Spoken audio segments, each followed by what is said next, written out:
Hello.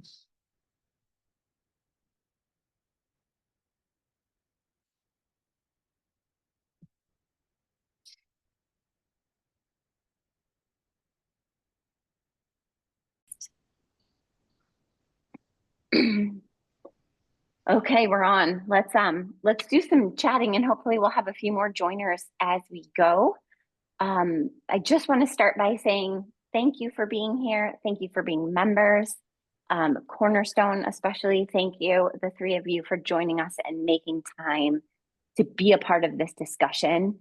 The goal in today's town hall is to really have interaction. So please feel free to turn on your cameras, your microphones, ask questions, tell us your needs, let us know what's going on.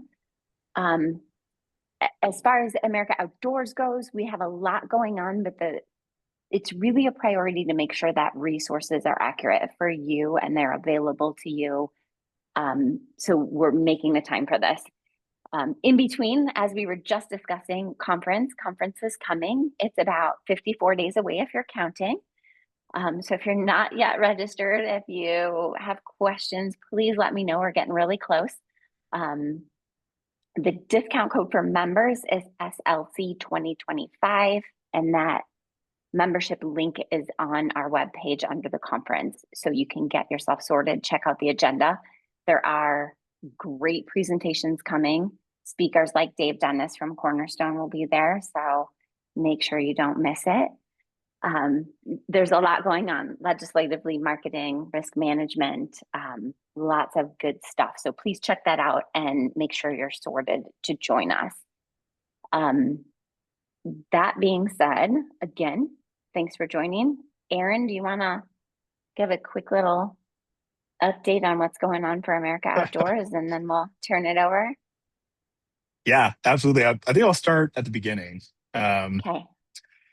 the very top.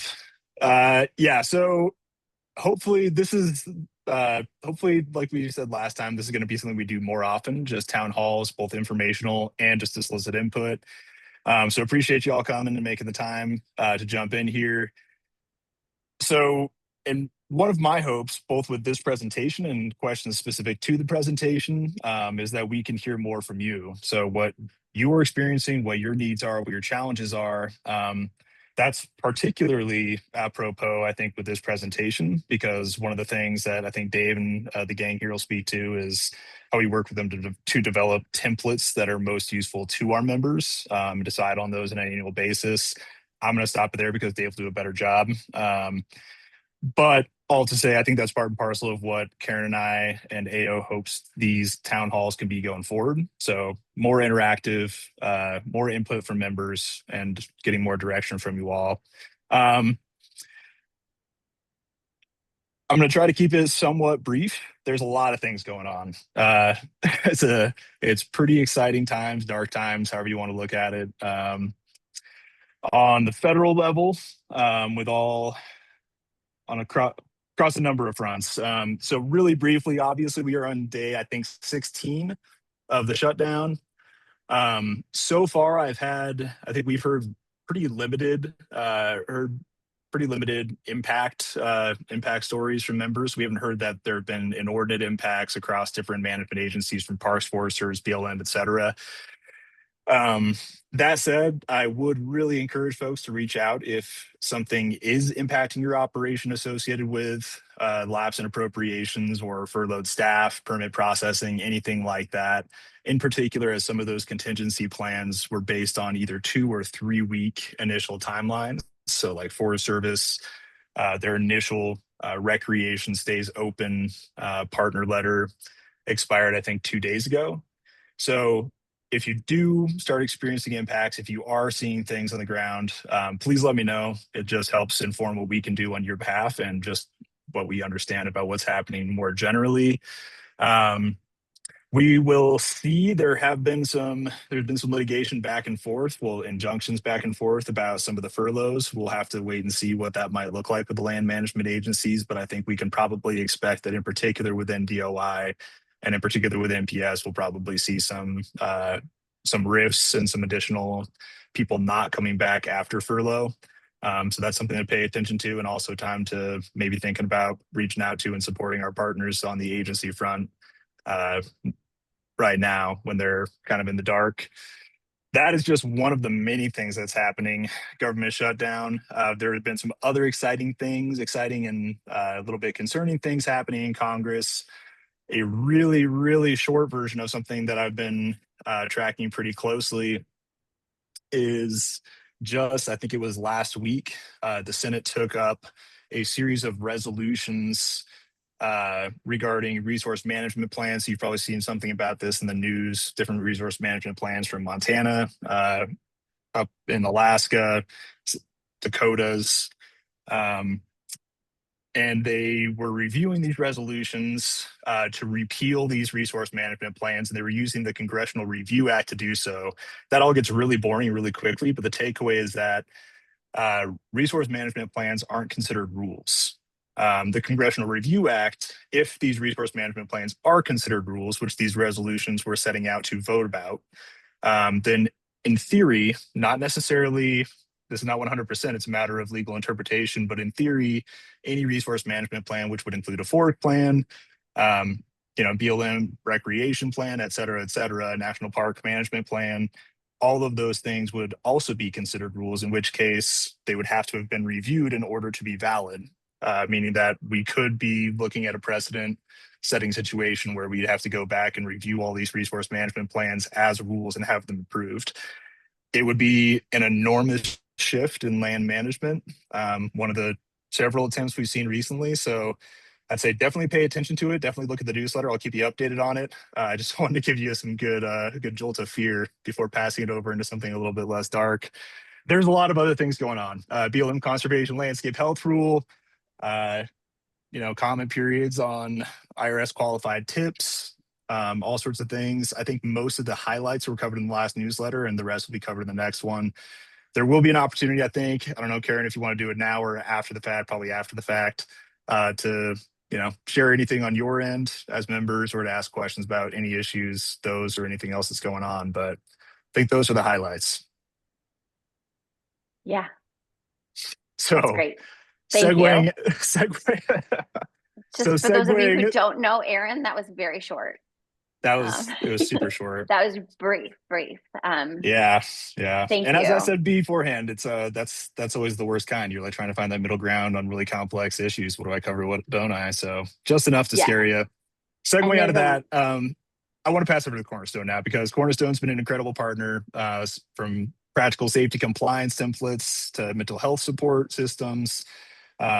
And today's conversation is about how to strengthen those tools for your operation. So I don't know if there's anything else you'd like to do before leading in, Karen, but I'd love to pass it over to you guys to take us out of the darkness. Yeah, please. Just a reminder to everybody, please feel free to jump in, ask questions, and be a part of this conversation. But yeah, Dave, if you want to take over, introduce your team and your resources, and awesome. Tell you. Thanks, Karen. Yeah, I appreciate it. And great updates. Keep fighting the good fight, Aaron, you and the team for sure. So hi, everyone. Dave Dennis here. I'm executive director and co-founder of Cornerstone Safety Group. Dr. Josh is my co-founder. Speaking of fighting the good fight, we created this company a little over 4 years ago at this point, but we have all served, everybody on our team served decades within the outdoor and travel space. Josh himself was a rafting guide before becoming an ER doc and so forth. So we're very interconnected.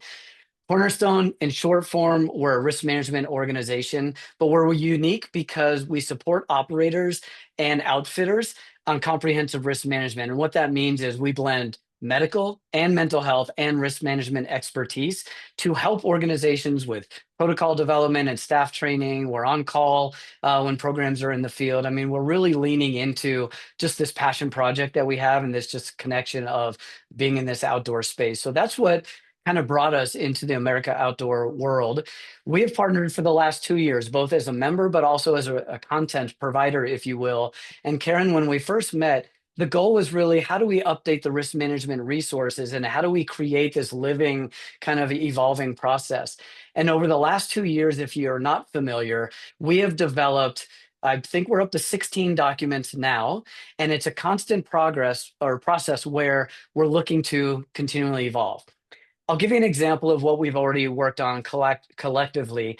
We have tangible forms. So if you're thinking about if you're looking for an incident report form, or you want to see what we consider best in class incident report form looks like, or if you have a traveler or a customer that's with you and they refuse medical care, we've provided those forms on the resource library. If you're looking for protocols around hypothermia, heat exhaustion, any of that, Dr. Josh and the team have put those together. Again, on the available resources, we have protocols. What brought us together initially in the first webinar I did with the AO a couple years ago was around developing a crisis response team, especially for those that are in the small business. If there's 2 or 3 of you within the office, like how do you build a robust team in and around that? These are all examples of documents that live on the AO website. Okay. So what I'm asking for, I guess, first one is just identifying that those are there if you're not familiar. Our ideal situation is download those things, copy anything that feels relevant, paste it into handbooks, utilize these things. We want you to have ownership over these and then help evolve your practices. That's the arrangement and this partnership that Cornerstone has with America Outdoors. So that's point number one. The second point is we want to hear what's happening on the ground and within your organizations. So every year, Karen and Aaron and I will be meeting and we talk about what are the resources we need for the next year. So in January, we'll be meeting for 2026. And rather than us trying to identify and throw darts at the dartboard, would really love to have feedback to hear where your challenges are under the medical mental health risk management functions so we can develop those and then put those on the resources. And again, I see this being a long-term relationship. We'll be at the conference. We're speaking like we did last year, all those good things. We're just here as educational partners, as thought partners in this line of work, and really want to be problem solvers where it feels right and where we can be helpful. So that's just kind of a snapshot in the work that we've been doing. I don't know, Karen, Aaron, anything you'd like to add on to it, or anybody else? Okay. I think you crushed it. I think that's a really good summary to start with. Thanks. All right. Awesome. So let's transition. I mean, really what we wanted to spend 45 minutes in is just opening a town hall session and question and answer and hear what's going on in your worlds, where you might have questions. I mentioned our medical mental health. We have a team of 3 doctors, a team of 3 mental health specialists, and a team of 3 risk management professionals. We added an extra advisor on our team that's focused around conflict resolution, which we're really excited about leaning into that, especially as the world continues to evolve. I flagged that because Teresa did a really great session at the manager training this year where she was talking about burnout with guides. And I would love to kind of start up maybe off the question and answer portion here of just talking about that stress continuum work or, that burnout. And Maureen, Josh, I would love to hear from you guys when you think about how outfitters support guides and seasonal work that's really intense and burnout is easy. I'm curious what you think, how outfitters should be thinking around, how do we support the staff? What should be on hand, if you will? And then how do we think about debriefing at the end of a season? Maybe we can start there and see if other people have questions. Maureen, why don't you kick us off if you Sure, can? I figured this would be in my wheelhouse. Hi, everyone. Yeah, I'm for Maureen sure. McConnell. So I kind of look at it as 2 buckets. So one is recognition, right? So we talked a little bit, I know Teresa talked a little bit about this in the manager's training or the webinar of stress continuum. So that's a training that we often offer and it's resources that we offer. And really what we're trying to do is we're trying to increase recognition. So this is where it's not just helpful for leaders to be able to recognize where their staff may be struggling. It's also helpful for people to recognize that while I'm in an outdoor environment, which is supposed to be helping my stress, there are going to be things that I'm coming across during the season that are stressful and are going to impact my well-being. How do I know what's manageable for me versus when do I know I need to either reach out to co-leads or maybe I even need to escalate this up to headquarters so they can give more support. So part of that is the recognition piece. I think the other part is also the recharge piece. So being in an outdoor environment, you can't just like take time off and say, hey, I'm just not going to show up for work today. But I think we still struggle with that piece of presenteeism, right? Of even though it's a long season, there's a lot of just emotional strain, psychological strain, but yet I need to continue to show up. Where are there opportunities for our organizations to be able to put in pieces of recharging? So that's often what we're doing in our training, or even just kind of giving coaching or guidance to staff or headquarters teams, is where can you leverage the natural environment that you're in and create spaces for people to take a step back, whether that's teaching people just basic kind of stress reduction skills, or are there things that you can be doing from just an organization standpoint of predictability, right? So are there times where people can take predictable pieces where they can take a step back? Maybe they can call a support person or take that time to talk to maybe a therapist or someone, if that's something that's permissible on your programs. So I think part of it is about creating those opportunities or those pockets for us to be able to recharge, and then also still building that self-awareness. So it's not, for me personally, it's not just about what the organizations do, it's also about kind of fostering and evolving our own our own accountability for our self-awareness and our ability to be able to regulate our emotions. I'll pause there. Maureen, I like it. I'd like to, add to it when we Responder Alliance, and I know Responder Alliance has had a good presence within the America Outdoors as well. And I have really bought on and spent a lot of time working with them as well. What I'm getting at is they talk about stress continuum and how we're feeling emotionally from a green all the way up to a red level, right? There's yellow and orange in between and so forth. And I think the first thing that I really valued was the language that it provided me when I first learned about the stress continuum, because I reflect back on my years. I've been doing this work for 30 years, and how many times I was acting, my behavior patterns were changing, or I was drinking too much between trips because I was trying to numb and cope with just the level of stress and so forth. And when I found a common language that spoke to what I was feeling, what I was going through, I thought that was kind of an aha moment for me.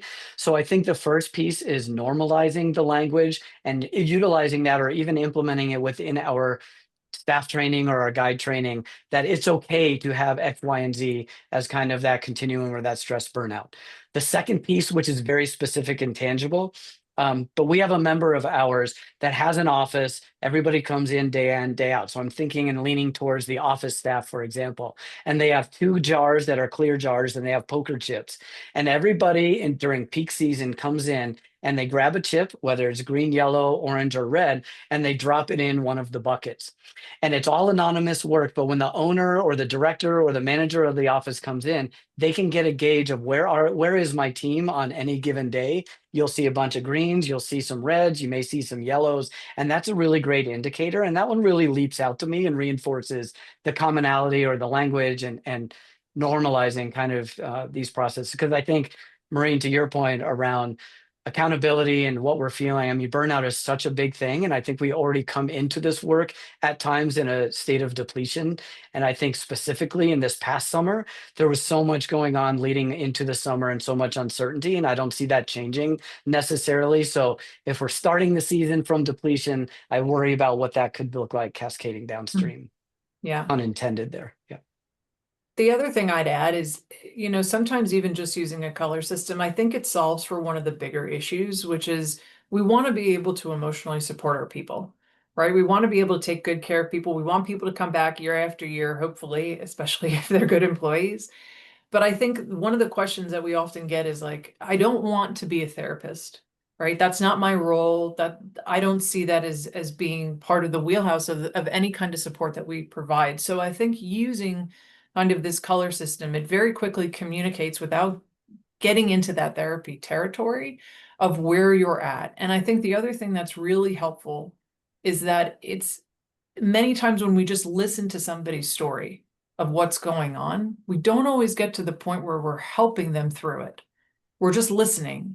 But when we kind of use these colors, what we can do is we can shift the conversation so it's more proactive, and it's, what do you need in terms of support right now? So we're actually helping people to identify is there something that I need? And also understanding that this is something where there is an expectation that we're working through this, or we're identifying if you can't, and then maybe different levels of support need to be provided. Yep.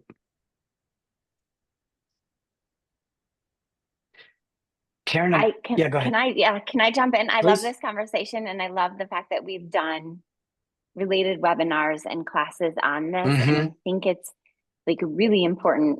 Like Maureen, the webinar you did with us was taken so well and watched so many times, and questions came through about it. Teresa's presentation was amazing. Is there something that we have as a resource for this that would maybe act as a guideline to take out? Or is that something that maybe we could develop and think about as like a takeaway that went maybe along with the color chart? Because I think know a what we lot of could- organizations are using that chart. Yeah, absolutely. And when I'm looking at this right now, so sorry, I'm looking off screen. I think the closest thing we have are some techniques around supporting mental health conditions in the field, but I don't think we have anything currently that speaks to individuals or that cultural piece. What I would love to maybe lean towards is how can Cornerstone continue to partner with Responder Alliance and develop something there. So let me use that as a takeaway and see what we can come up with. That would be great. I actually felt like that was a good takeaway right away. So thank you for leading there, because that's been a great conversation in the last couple of years, especially with emerging managers. Yeah, absolutely. I have other thoughts, but I want to pause here because I want to hear from others of what questions are up. Oh, Aaron, I see you on mute. Yeah, I guess I was just wondering if you have ever considered or provided for any other organizations or companies specifically resources to help employees navigate access to healthcare and healthcare resources more generally, so outside of mental health specifically.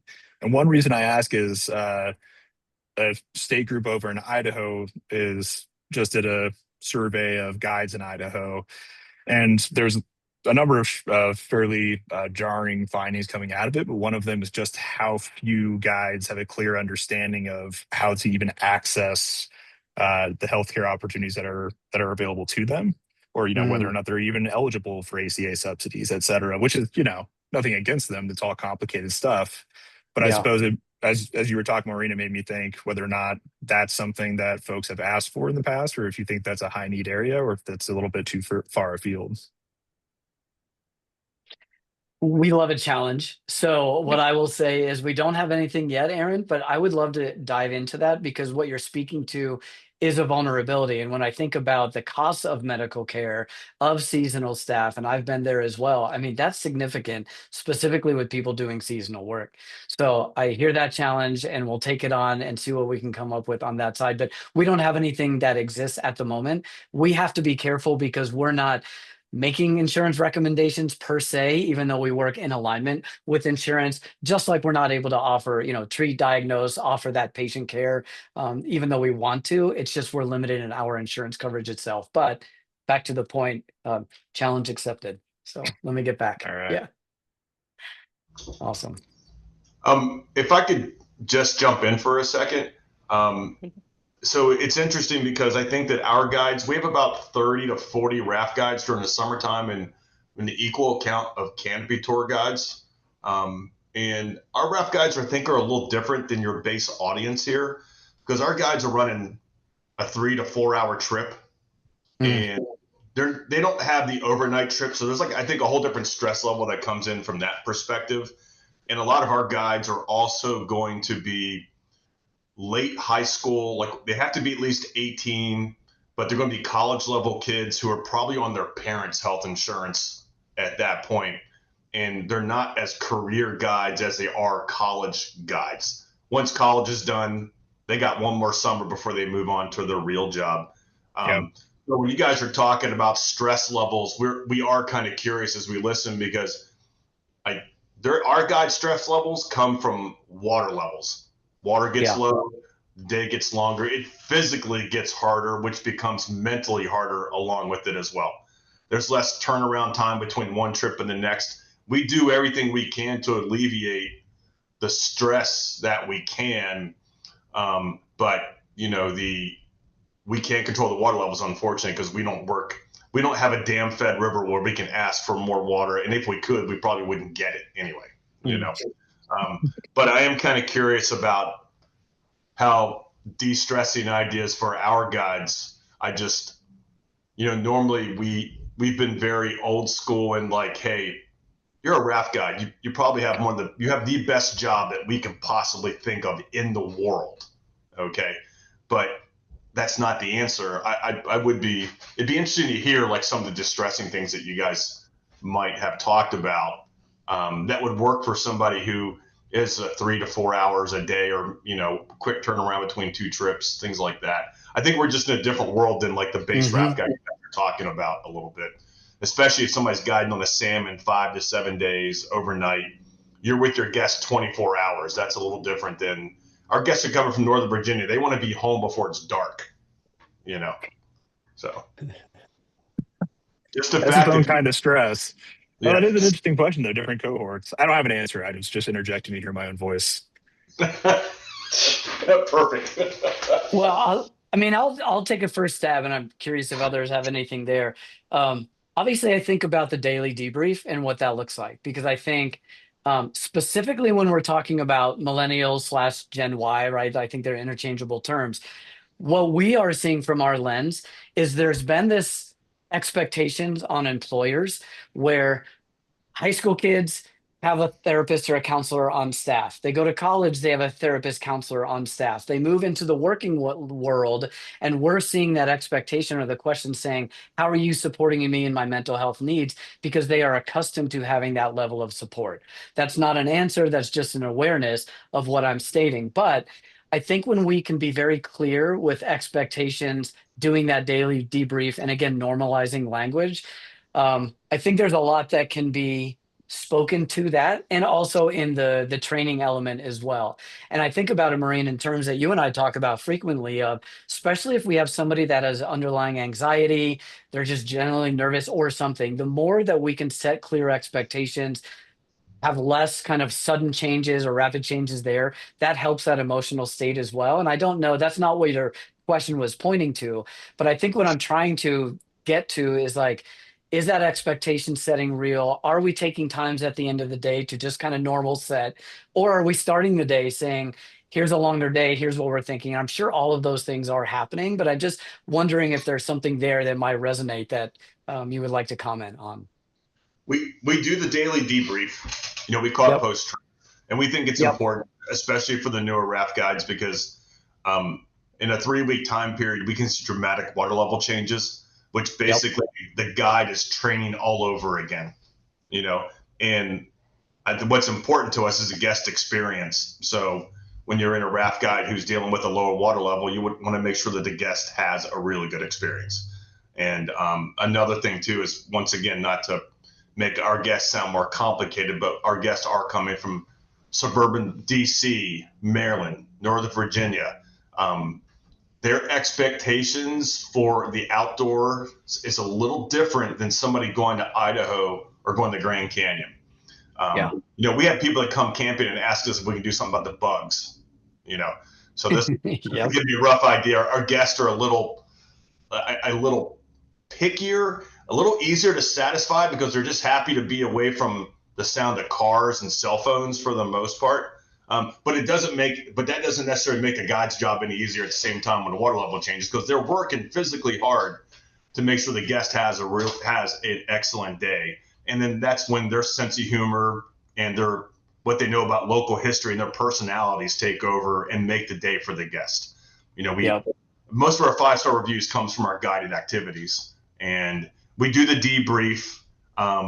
But whether they are, we should probably examine and make sure they're effective from that mental health perspective.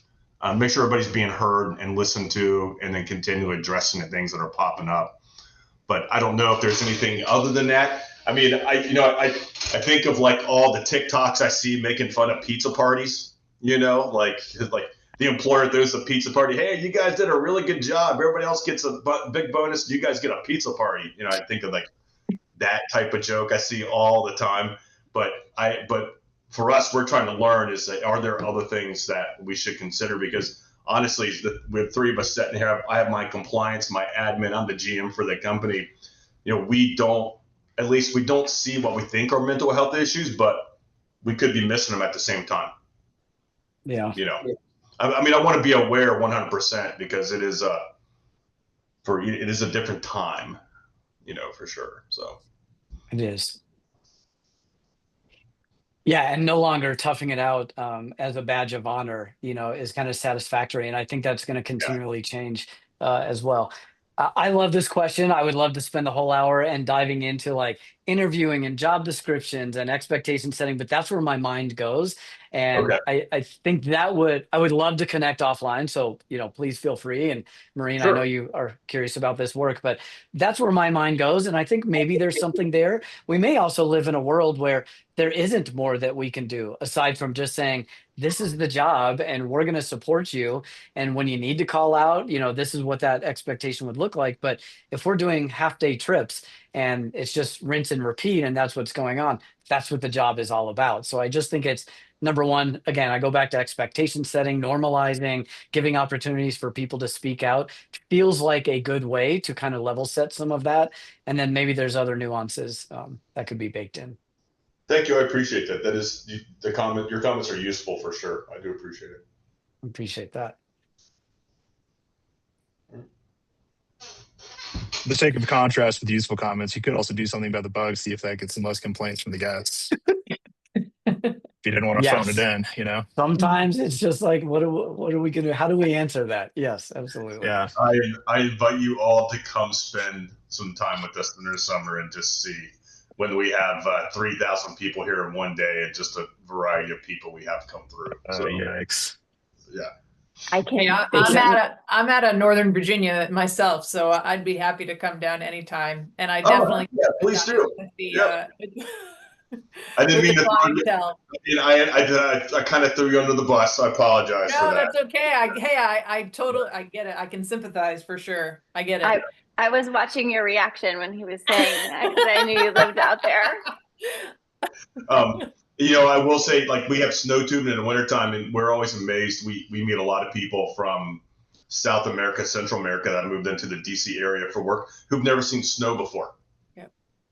And it's man-made snow, so it's as good as it's going to get. But we do, our guest is to a degree a different level of outdoor guest than some of the other people, and doing bigger trips in the country for sure. So.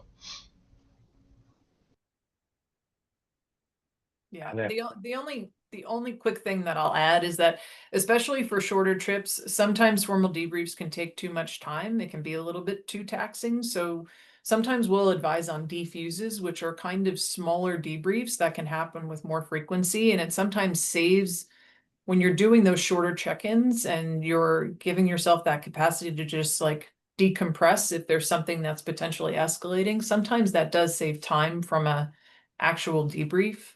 The other thing I'll add is that, sometimes it is about kind of tailoring mental health support to your unique industry. So the staff feedback, whether you do a formal debrief at the end of your season just to collectively identify trends or just different demographics or behaviors that you're seeing within your clientele, I think that's really helpful because this is always a game of, demands and resources. And if you have a good understanding of what the demands are on your staff, that's often a really critical step for being able to just create resources that can be available, especially that are highly tailored to your program. Thank you. I appreciate that.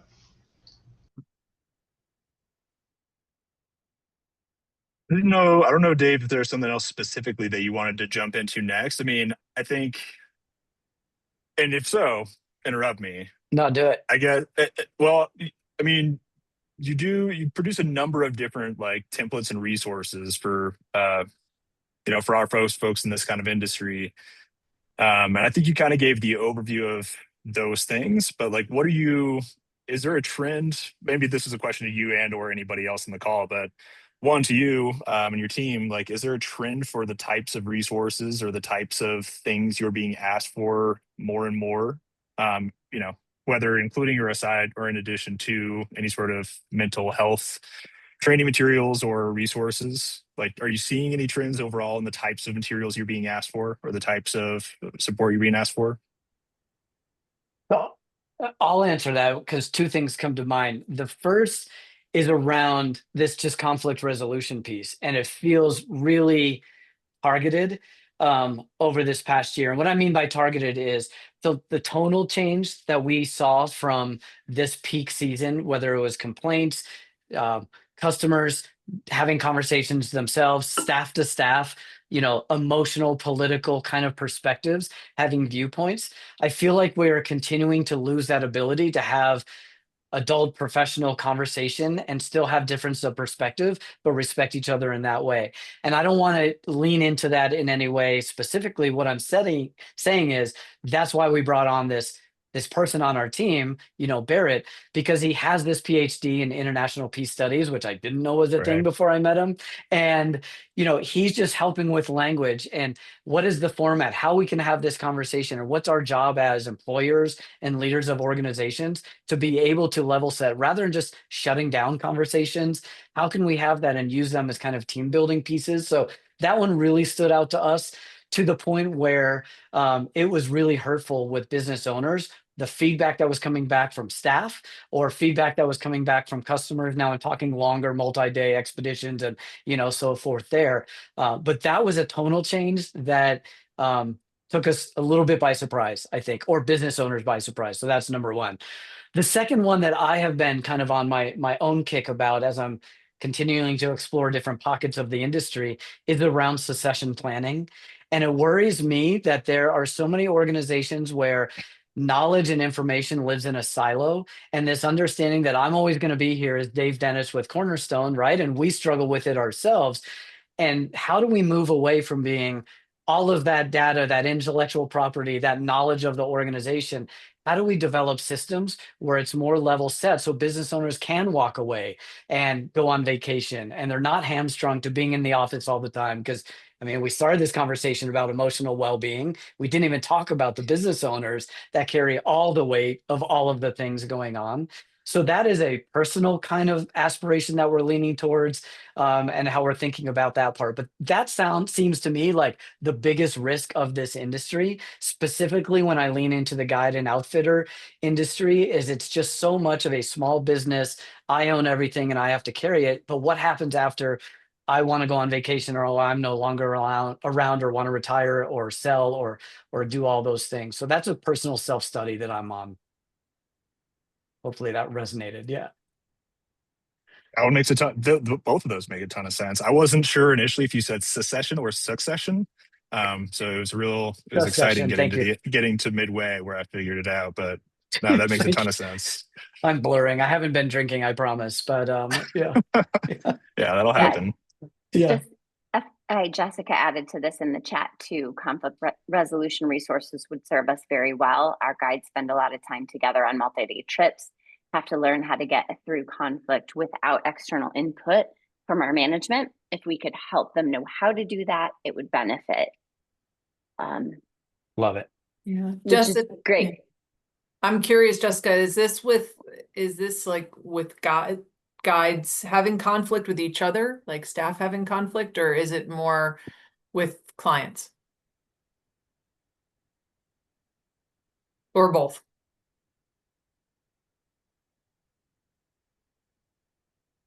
More so with guides, but somewhat both. Got it. Okay. Yeah, we do have some really good resources available. Especially, we try to kind of socialize the fact that there are going to be tension points, especially when it's a stressful season that seems to just drag on. And really being able to leverage that stress continuum and help each other co-regulate. So this is what it looks like when I'm really starting to get stressed before that actually happens. We often do that with kind of our pre-trip staff training. So happy to share resources on that. Yeah, and I think, Jessica, you bring up a good point, and I just want to advocate again. If anything is landing here or it sparks another idea where it says, hey, I would love to know more about X or have a resource for Y, come to Karen, come to Aaron. This is how we want to lean into that. So again, we have a ton of stuff that we can offer support on. If you have questions, call us up. Like we're in here doing good work together. So that type of insight is really helpful. I want to go to Yeah, Ruthie next. I have a follow-up question on that I just want to record for the AI bots that are storming this meeting, I'm pretty sure, but which is not just what those resources are, what those strategies are to manage whether guide client conflict, but also how to get buy-in. Like I think as whether it's mental health or otherwise, that seems to be like having guided for, I'm still a guide, like I've done it for a long time. I think getting that buy-in and the cultural acceptance of like, oh, like we can accept strategies and not be nerds is like sometimes the hardest part. But sorry, Ruthie, what were you gonna say? No, thank you. I was just gonna say, Dave, as you were kind of doing the intro, I pulled up the AO website and logged in so that I could look at the resources there. And it's a fantastic list. I want to go through and download every single one of them and spend time, intimately kind of looking through, understanding the content. But this whole conversation around just kind of documents, SOPs that you have in place has been a really hot topic for us in the last couple of weeks as well. One of our kind of main program underwriters, we actually just had a meeting exactly on this topic with Leah Corrigan within the last week. We sat and talked for probably an hour and a half with her, talking through the documents that we require from an insurance perspective for that program specifically, the kind of content, not just, that title at the top of the document, but what does the content actually look like? And one of the things I'm especially pleased to see as a downloadable resource you guys offer is the child protection policy template. So, most outfitters have some sort of harassment policy talking about, in their employee handbook, talking about how their guides are interacting with each other, how management is interacting with guides like trip leaders. But when it comes to turning that externally to your guests, that's something that a lot of outfitters don't have as a part of their SOPs. And so in order to provide, like, that's why most outfitters have sexual abuse and molestation excluded from their general liability policy, which I think is a really important coverage to have. And when you have an SOP like that in place, it opens up that door to adding that coverage to your general liability policy. And so we have our own template to help people get started with this kind of thing if they are missing it currently. But Ruthie, can I interrupt you fantastic. really quick? Yeah. Can I interrupt you? I take this for granted all the time. Those of you who don't know, Ruthie Rivers is with Granite Insurance and is also one of our members. So as she's diving into this, know that she is I love it. with Granite. And if you need insurance help too, this is where the conversation is leading, just to give you some backfill on that if you don't know. Thank you. Sorry. Thank you for that. I should have identified myself. Ruth Rivers, we don't know who she is. Honestly, she just popped in here. I'm just a rando. Yeah. Hey guys. But yeah, I'm really excited to dig in deeper into those resources. Great. And I think there's a lot of opportunity for you guys in your role, and Leah and potentially other attorneys from that perspective, and insurance, to collaborate on these kinds of things. So we don't have this template here and this template here and this template here that might be potentially having pieces that oppose each other. But I love the concept of what you guys are doing here, and I'd be excited to collaborate more. Thank you, Ruthie. I appreciate. Yeah, go ahead, Aaron. First, I just had a follow-up question for Ruthie. Are there other standard, or what you would consider standard or potentially standardized documents that you are consistently not seeing outfitters have that end up resulting in some sort of coverage exclusion or limitation? Like, are there other things that should be part of that have a nexus with Cornerstone that should be part of the conversation that maybe they already provide, or that outfitters just need to be more tuned into? Yeah, I mean, this whole conversation, I really, really love doing educational articles because I think it's something people can refer back to. And in my mind, that's kind of the next place I want to go, is doing an educational article and maybe collaborating with you guys on it as well, but like, what should your SOP list look like, and what should that content look like? I think that the one I mentioned already is probably the biggest one that I see, but there's also a big, like, people do it differently all over the place. Like, what kind of, do you do background checks on your employees? And if you do background checks, what kind of background checks? Like, there's so many different kinds that there's not really like a standardized answer of like, what should you minimally be doing? So I think there's different guidance that people receive there. I'm looking through my notes from this conversation with Leah and just kind of thinking through, I think documenting employee experience and training, some sort of kind of like standardized documenting of that would be really fantastic, especially if they do have like some sort of critical incident response training. That would be really great as well. And I think that that could potentially, with carriers, justify like a credit on the premium. Trip reports, people do that differently all over the place. Maintenance logs for watercraft and equipment.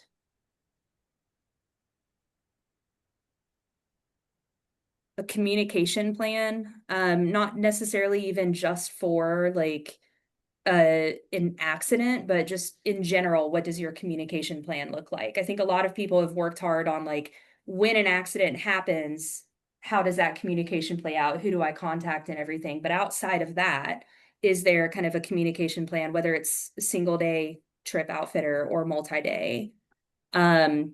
I mean, I think that those are kind of like the primary ones where I might see holes or inconsistencies. Thank you. Ruthie, I appreciate the kind words and just kind of thinking through that, because I am right there with you. Lee and I work well together. We're definitely pals. You know, she's a great advocate in this space. But, you know, reverting back to that child protection, or it could even be vehicles and drivers, you know, our job, the way I see Cornerstone's role is, how do we make the best case available for an underwriter to say, that organization I want to write? Because it's like child protection. It starts with the job description. It talks with the interview, and that's something on there. Like, what do we look out for with red flags? How do we talk about or listen for positions of power? Why do you like working with minors, or any of those? Or if it's a driver, you know, what are the qualifications of hire? What does the driver test look like? What does the vehicle daily safety inspection look like? Is there a driver handbook? Like, that whole package. For then you at Granite, and I met you last year, and I have really enjoyed it ever since. But it's like, how do we arm you as a broker with the best information to then be able to smooth that process and get the best pricing on any of the insurance? We know the premiums aren't going to go down, but we can prevent them, in my opinion, from going up year on year out to a degree, right?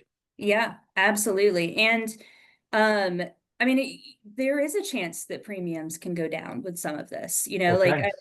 in some cases, especially if people have big claims on their history, in the last like 5 years or so, a lot of times the conversation is not just like, you know, like, I mean, the question winds up being like, can I find insurance anywhere with like a reputable carrier, right? But we can take it a step further and not like, okay, are we checking that box? Like, can we get you insurance? But once you've kind of passed that step, where can we, like the carriers can kind of add like credits and debits to your policy. And so if you're not like just meeting the minimum expectations, but taking it to another level, then there are opportunities for you to be rewarded with your premium.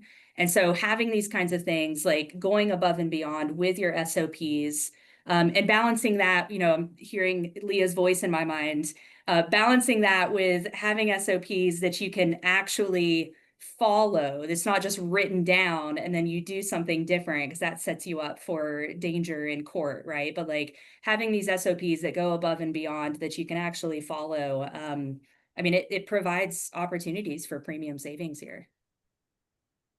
And I love what you're saying about the implementation piece, because that's how we talk about our resources. We've done 80% of the work, copy, paste it, you know, that 20%. is language matters, so make it customized to the organization, but then let's lean into how we actually implementing it and using it and making sure it's user friendly, because nothing's worse than having a crisis plan or any other policy that looks good on paper but nobody's following, or it's not implementable because it's too confusing. I couldn't agree more, so just wanted to underscore that. Yep.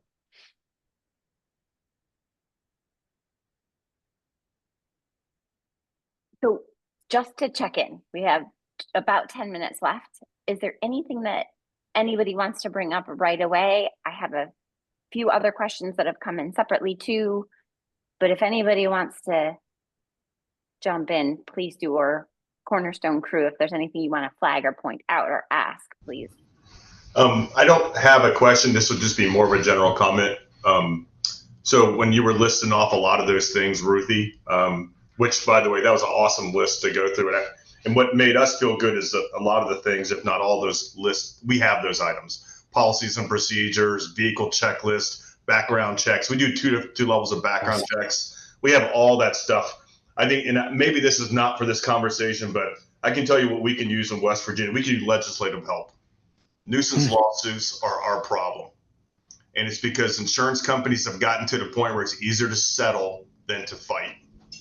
And that's a hurdle for us. It's just small things, not the big ones. It's the small things. It's the slip, trip, and falls, even when it's not nothing you did to create it. But at the same time, you're going to suffer in the long run for it because it's easier to settle than it is to battle. And that has become something that we have, especially as we move into a 4-season sports for ourselves by adding snow tubing. And we added a water park this summer. This is our challenge, is just, people didn't listen to the rules, did something that, they weren't supposed to. We have video of it. We have a sign-off sheet. They've done everything. We have them watching the safety video. We have a signature watching the safety video. And we will still end up in a situation where we are looking at a settlement just to make it go away. 100%. And nuisance lawsuits just got to go away. That's like, for us, it's predatory almost. Do you know what your state statutes say, if anything, about recreational liability or the liability of recreational participants who are of outfitters and guides? We are in danger of the waiver protecting us in West Virginia. So waivers are legally potentially not enforceable by state law. In other words, they're getting close. I mean, we're losing the protection of the Ski Responsibility Act, right now in certain degrees. And the waiver is being challenged. It's been challenged in the Supreme Court level and lost, but that's not deterring anybody to keep going after it. And there are trends across the country in which waivers are getting weaker.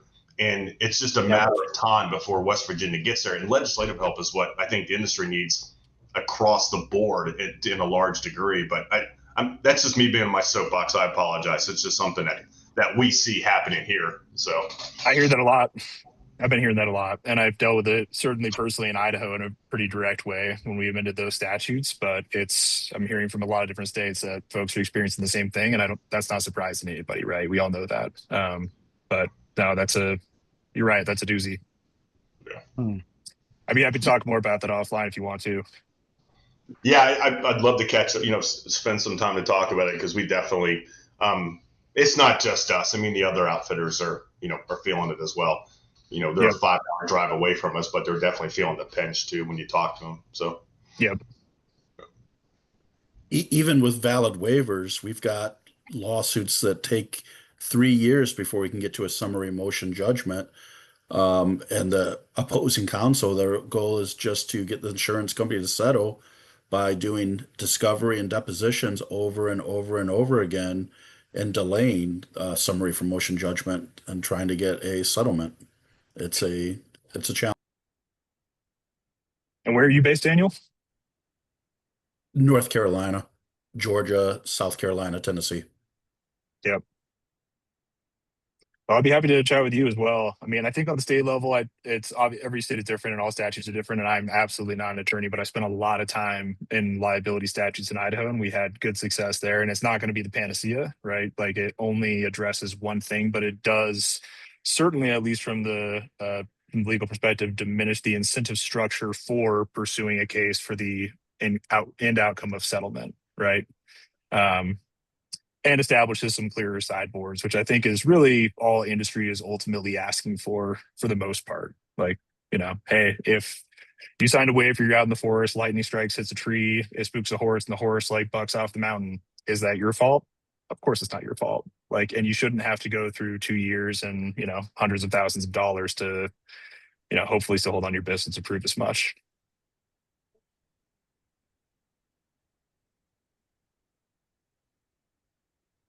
We're not going to end there. That's a dark note. We're not going to end on liability and not on the winning end. I get maybe for folks on the phone or like otherwise. I mean, I kind of asked this question in the Cornerstone directed way, and I'm going to figure out a question for Dr. Josh too. Oh, I have one. Okay, well, it better be it better be personal and difficult. But I did want to ask also.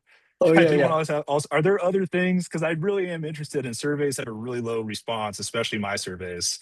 We're actually doing all right in the trend survey, but if you haven't filled it out, fill it out, please. It's only going to take you 25 minutes. But I am interested, like, what are the other things that would be really valuable for AO to partner with Cornerstone on in the next iteration? I don't know. I don't know. So if there's anything that anybody's thinking of that hasn't been said yet, for the record, that'd be an awesome time to hear it.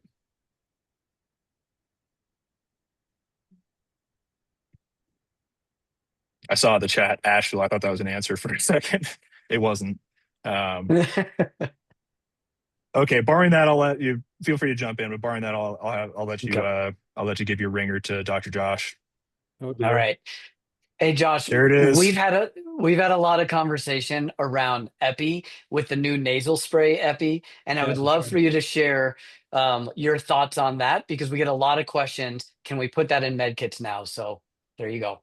Gosh, before that I was reflecting on RAF Guide days and like feeling that tension between like doing something that you love and then turning that into your job and how that affects your love of the thing that you started doing because you love it.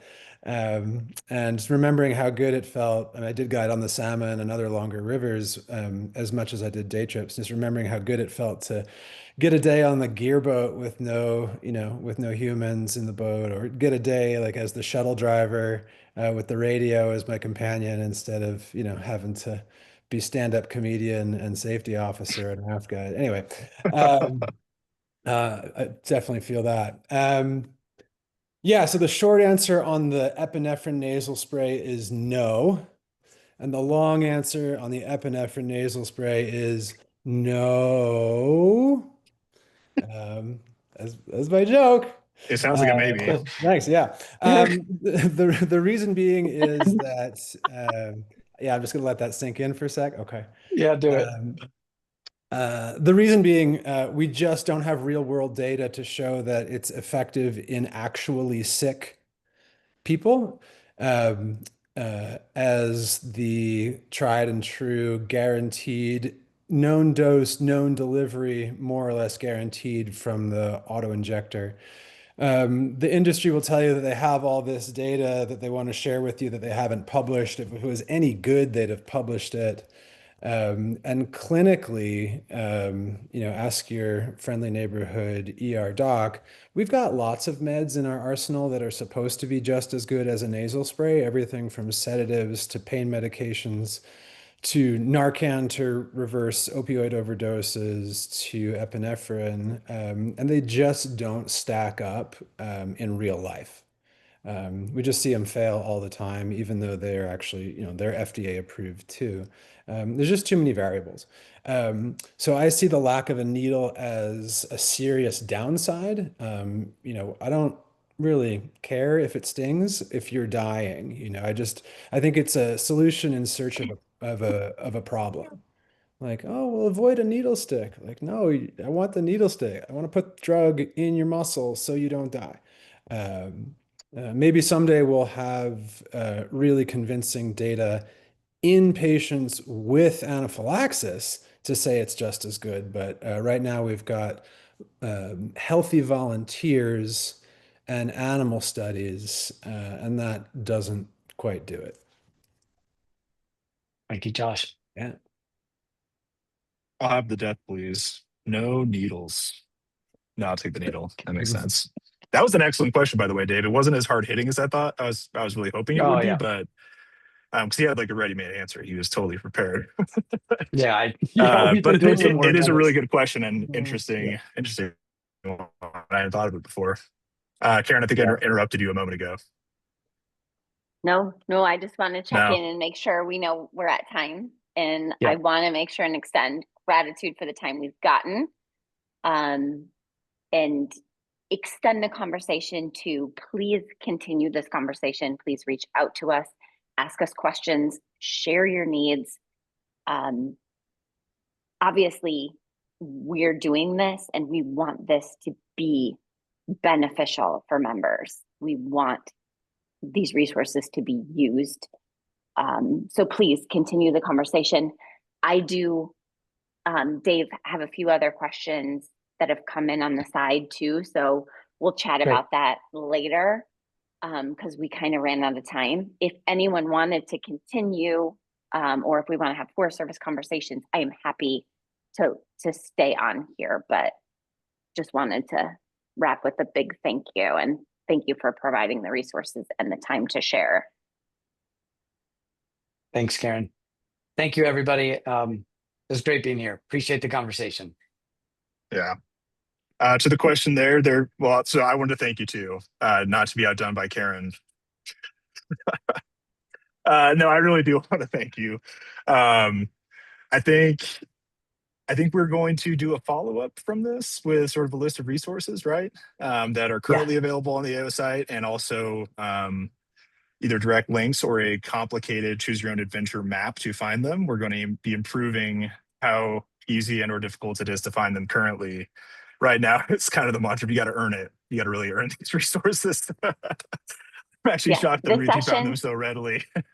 This session has also been recorded, so we'll share that too.